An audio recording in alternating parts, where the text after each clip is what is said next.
En este video vamos a hablar sobre esclerosis hipocampal y déficit ejecutivo en pacientes con epilepsia refractaria. Pero primero, ¿qué es epilepsia?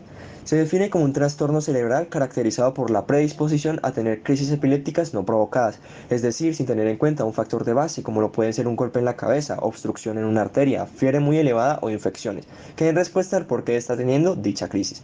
Ahora, ¿qué entendemos como crisis epiléptica? Como sabemos, el cerebro funciona mediante neuronas que generan un tipo de electricidad. Pues bien, una crisis es causada por un descontrol en esta electricidad, que puede ser manifestada de diferentes formas, alguna con movimientos esporádicos y pérdida de la conciencia, pero en otras la persona permanece inmóvil y con la mirada perdida, por lo que para diferenciar una crisis epiléptica se debe tener en cuenta los factores dichos anteriormente. Cuando nos referimos a epilepsia refractaria, hacemos referencia a una epilepsia difícil de tratar, que no responde a los medicamentos que se tienen hasta el momento. Para considerarse refractaria se deben mínimo utilizar 3 medicamentos sin tener efectos sobre las crisis. Ahora, teniendo un conocimiento sobre la epilepsia refractaria, podemos conocer qué lo ocasiona.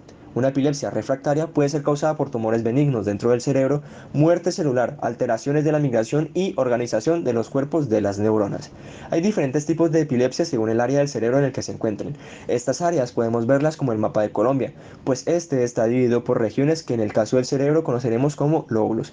Encontramos el lóbulo parietal, relacionado con la temperatura, el gusto, el tacto y el movimiento. El lóbulo occipital, responsable de la visión. El lóbulo de la ínsula integra información y está relacionado con el olfato, el gusto, el pensamiento emocional y funciones motoras. Específicamente, el lóbulo ubicado cerca de la oreja se conoce como lóbulo temporal. Entonces, la epilepsia causada en esta zona se conoce como epilepsia del lóbulo temporal. Esta zona del cerebro es la encargada en gran parte de la memoria, pues encontramos la estructura conocida como hipocampo. Este lóbulo también integra las sensaciones del gusto, oído, vista y olfato. Además, tiene conexiones con la parte más delantera del cerebro que conoceremos como lóbulo frontal. Esta parte se asocia a funciones ejecutivas. Cuando hablamos de funciones ejecutivas, nos referimos a planificar, organizar, tener control de nuestras acciones, respetar la ley, entre otros. Por lo que estas acciones en una epilepsia del lóbulo temporal también las veremos afectadas. Como bien nos indicaban anteriormente, en el lóbulo temporal, aquella región muy cerca a la oreja, se encuentra una estructura denominada el hipocampo. En el ser humano se asocia a la llamada memoria episódica, relacionada con sucesos autobiográficos, integrando momentos, lugares y emociones. Por tanto, podríamos decir que se asemeja a una cámara fotográfica debido a que captura cada momento para almacenarlo al convertirlo en recuerdo y generar cierto tipo de emociones. Asimismo, se asocia también con la memoria espacial, responsable de registrar la información sobre el entorno y la orientación espacial. Entonces la podríamos asemejar como si fuera un GPS, aquella aplicación que muchos tenemos en el celular y es indispensable para podernos ubicar en lugares desconocidos.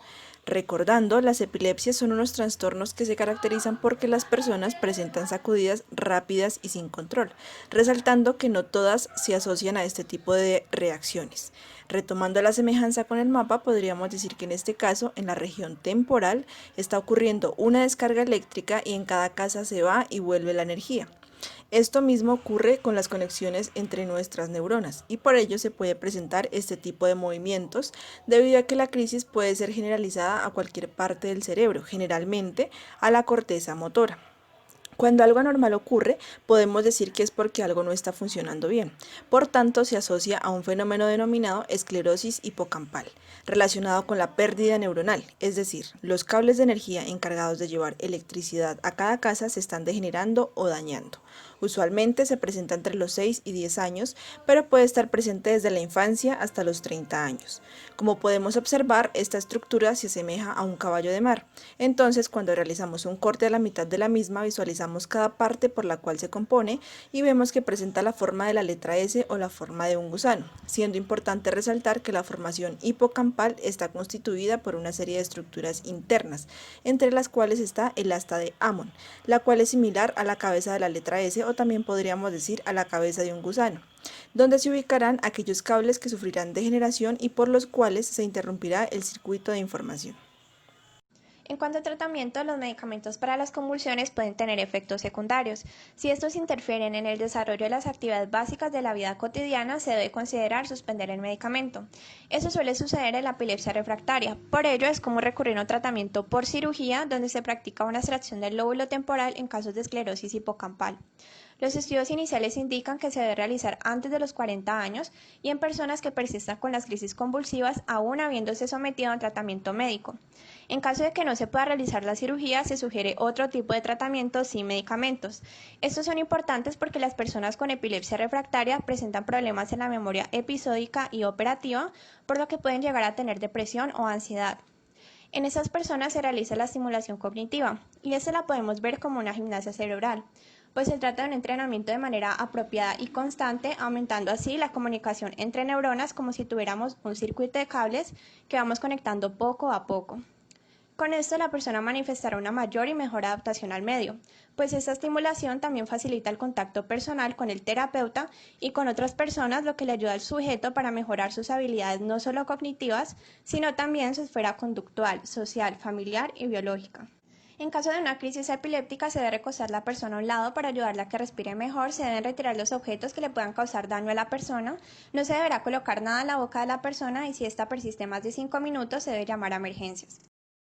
Ahora, hablando de la prevención, la epilepsia refractaria es un trastorno progresivo que si se controla temprano puede no convertirse en un síndrome completo. Por esto, el inicio temprano de una terapia agresiva puede mejorar el resultado y la calidad de vida en general. Debido a que una de las causas más frecuentes de la epilepsia son las lesiones cerebrales traumáticas, es muy importante ir seguro en los medios de transporte, mediante el uso de cinturones de seguridad y objetos de protección. Tome medidas todos los días para reducir sus probabilidades de tener accidentes cerebrovasculares y enfermedades cardíacas. Estas medidas incluyen alimentarse bien, hacer ejercicio y no fumar. Vacúnese. Las vacunas disminuyen su probabilidad de contraer infecciones. Algunas de estas pueden producir la epilepsia, tales como la meningitis. Lávese las manos y prepare los alimentos de manera segura. La infestación llamada cisticercosis es la causa más frecuente de la epilepsia en todo el mundo.